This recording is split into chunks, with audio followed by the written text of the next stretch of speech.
अस्सलाम वालेकुम व्यूअर्स। आज मैं आपके साथ शेयर कर रही हूँ चटनी की रेसिपी, जिसे आप बनाकर महफूज कर सकते हैं पूरा 1 महीना। ये बिल्कुल भी ख़राब नहीं होगी। एक बार इस चटनी को बनाएं और पूरा रमज़ान एंजॉय करें। चलें हम बनाना स्टार्ट करते हैं। चटनी बनाने के लिए गोल लाल मिर्च मैंने ली है 125 ग्राम। मैंने लहसुन ले लिया है। लहसुन का आपने छिलका नहीं उतारना है। इस तरीके से इसके जवे निकाल लेने हैं। ये देखें कितने आराम से निकल आया है और इसका छिलका भी नहीं उतरा है। जो एक्स्ट्रा इसके छिलके हैं वो उतार लिएगा। ऊपर से आपने इसको इस तरह से काट लेना है। 8 से 10 जवे इसी तरीके से निकाल लिएगा। ये मैंने ऊपर का हिस्सा काट लिया है इनका और 10 जवे निकाल लिए हैं। अब मैंने ब्लेंडर का जार ले लिया है। जो गोल लाल मिर्च हमने ली थी वो हम इसके अंदर डाल लेंगे। जो लहसुन के 10 जवे हमने लिए थे वो हम इसके अंदर डाल लेंगे। 10 लहसुन के जवे मैंने और ले लिए हैं जिनका छिलका उतरा हुआ है। ये देखें, ये हम इसके अंदर डाल देंगे।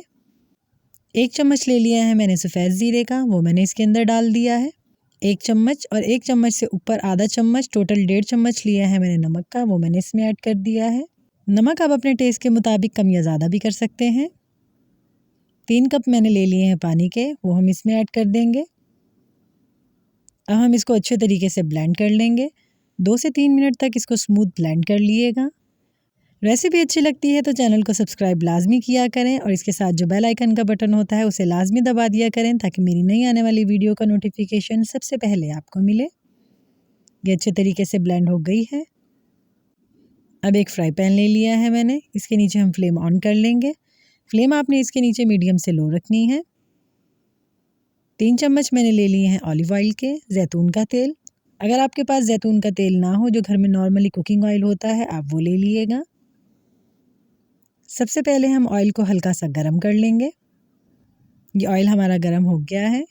जो चटनी हमने पीस के रखी थी अब वो मैंने इसमें ऐड कर दी है।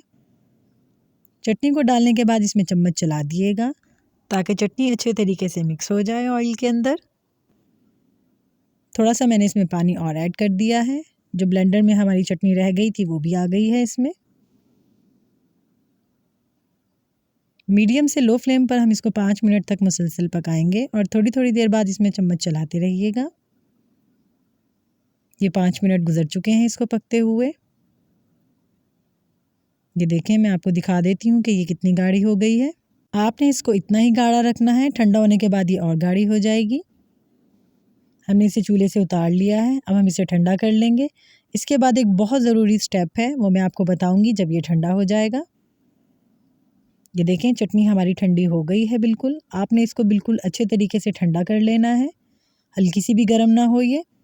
अब मैंने ले लिया है काला नमक। काले नमक का 1/4 टीस्पून मैं इसमें भरकर डाल दूँगी।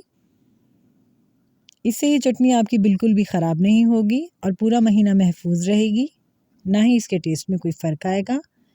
काला नमक डालने के बाद अच्छे तरीके से इसको मिक्स कर लिएगा। अब मैं इसे एक एयर टाइट जार में भर लूँगी। जो जार आप लेंगे वो बिल्कुल खुश्क होना चाहिए, उसमें पानी का एक कतरा भी ना लगा हुआ हो, नहीं तो चटनी ख़राब हो जाएगी। ये जार को मैंने भर लिया है। हमारी चटनी बिल्कुल तैयार है। ये देखें, ठंडा होने के बाद ये और ज़्यादा गाढ़ी हो गई है। कितना ज़बरदस्त इसका टेक्सचर आया है। आपने जार का ढकना बंद करके इसे फ्रिज में रखना है। ये बिल्कुल भी ख़राब नहीं होगी और 1 माह तक बिल्कुल महफूज रहेगी। हमारी ज़बरदस्त सी चटनी बिल्कुल रेडी है। इस चटनी को बनाएंगे दही बड़ों के साथ, समोसों के साथ, चाट के साथ, चना चाट के साथ, बहुत ही मज़ेदार लगेगी। रेसिपी अच्छी लगी है तो लाइक करना बिल्कुल भी मत भूलिएगा।